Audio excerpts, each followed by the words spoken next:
So hello guys, so pasensya na kayo, ngayon lang tayo nakapag-video. Hindi tayo nakapag-video kanina kasi kasama ako dun sa gumagawa ng unit. So kanina may release tayo na itong Ford Fiesta na 2012.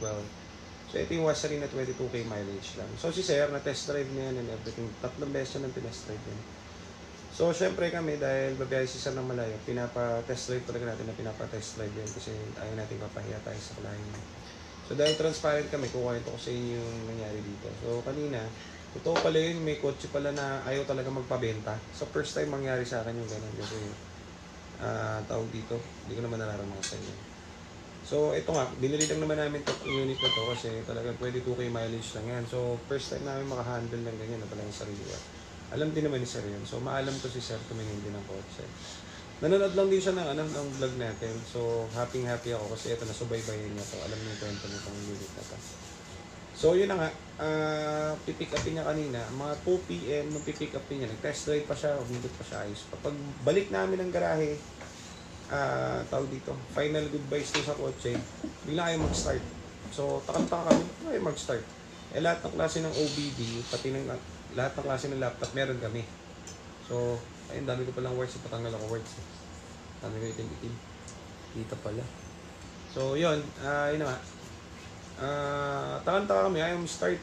Redondo lang. Redondo lang yung problem. So, dahil nga kapag kasi ganon, may pag Ford kasi lahat yung lalabas, lahat ng code pag may air. Wala, lahat naka-green. So, ibig sabihin all goods, lahat ng system, all goods, all green. Walang problem. Pero ba tayo mag-start? Takang-taka kami. So dahil mahirap kasi gumawa guys kapag under pressure, kapag may tao tapos hindi kasi kami mechanic talaga. So expert lang kami, specialty natin Ford, pero talagang yung mga mechanic natin ang malulupitan. So yung mga nasa likod kami yan, yung nasa likod yung marami. So call a team. So tinawag natin yung team natin kasi uwi nga to si Sir. Pero inalo ko na to si Sir just to be honest sa inyo. Inalo ko to si Sir na, Sir, para hindi hassle, ito Sir, bigay ko sa inyo itong mas mataas na modelo.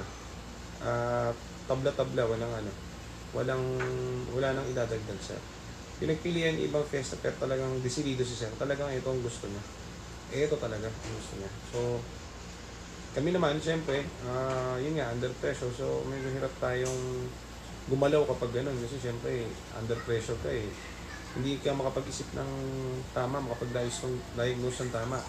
And at the same time, hindi mo rin madadiagnose kasi nga, wala naman lumalabas na code. So, takang-taka kami. So, ito na nga, dumating na yung team natin. Kasi nga si Sir, talagang aantayin at aantayin niya to kahit anong mangyari. Kahit sabi ko na kay Sir, inalo ko, Sir, balik ko na lang Sir yung payment. Hindi Sir, magagawa niyo yan. Tiwala ako sa inyo. Sige Sir, okay. So, ayun na nga, tawag natin yung team natin, yung mga experts. So, yan, yung kami lahat sa likod. So, diagnose ng ano to. So, ang sira lang, ang culprit dito is anak ng teteng yung tawag dito motor ng fuel pump. So, sa dami-dami naming nabentang Ford, never pa kami nagpalit ng fuel pump. Never pa kahit isang beses. So, first time to. So, talaga ayaw magpabenta nitong kotse. O inabot na kami ng gabi, kakadiagnose, and kasi nga walang code ng fuel pump kapag nagka-error yan, wala yung code, 0 yan. So, maraming code to si Ford, pero sa fuel pump wala to. Pati dun sa, sa, crankshaft sensor, wala yan. So, ayun na nga, na-figure out natin, buti lang, marami tayong parts dito. So, si Sir, go pa rin na go. So, snellpack natin, then one click, yun, ayos na. So, yun lang pala yung problem niya. So, first time namin maka-encounter ng ganun, hindi kami sanay sa madalang kasi nasisiraan ng fuel pump sa Ford. So, ito pala, ang nangyari pala dito, ang hinala ng head mechanic natin is, minsan kasi ito, nung nakatambay pa sa amin tong kotse, yung mga tumitingin ng kotse, pinapa-start doon ng pinapa-start to. So, ini-start. Kasi namimili ng kotse. So, kadalasan daw, parang 2 beses, 3 beses na raw ito nawala ng gas. Kasi nga naman syempre, hindi naman namin pwedeng sabihin, stop na yung testing nila sa kotse. Excuse. So, ini-start nila lang yung i-start, hindi napapansin ng mga tao ko na wala na palang gas. So, yun daw yung culprit doon, kaya naglolo ko yung motor. Actually, hindi naman sira yung motor, mahina lang yung buga ng motor ng Fiesta. So yan, nakwento ko lang sa inyo kasi eto, mas okay na ikwento ko, maging transparent tayo kasi si sir naman nanonood sa atin. So para din alam nung iba. Saka second hand naman to. Natural naman talaga ang issue sa second hand. Ang importante doon, tinitindigan natin, di ba? So, wala tayong nilolokong tao at diretso tayo, kumbaga. Lumalaban tayo ng tapat dun sa tao.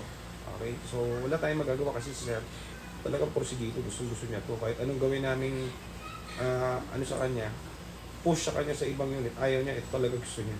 So, nakwento ko na sa inyo kasi ginabi na kami rito. Pero sobrang happy namin kasi tingnan niyo naman si sir, happy.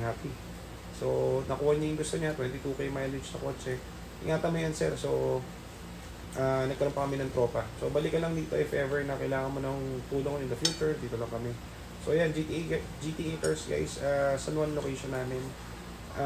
Mga 4 units kung kailangan nyo. Tapos, meron din kami assorted na ibang kotse kasi mabilis din mabenta. So, kung kailangan nyo ng mga ganito, yung tipong dealer na hindi tumatakbo sa mga nabenta nilang kotse, andito naman kami. So, tapat tayo. Punta lang kayo dito, visit kayo minsan. Thank you.